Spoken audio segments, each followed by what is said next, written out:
கணநாதன் உன் பாதம் தொழ வேண்டி பொழுதின்று சுகமாக புலர்கின்றதே.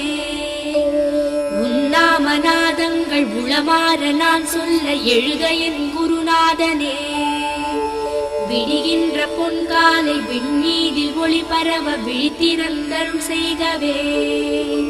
முடியாத செயலொன்று மூவுலகில் இல்லை என மூலனின் கவியாகவா. வெளியான வெட்ட வெளி வேதாந்த நாத மொழி விளைகின்ற சுபகாலையே. விரைவாக கண்மலர்கள் நிறைவாய் திறந்தருள வருக என் கணநாதனே.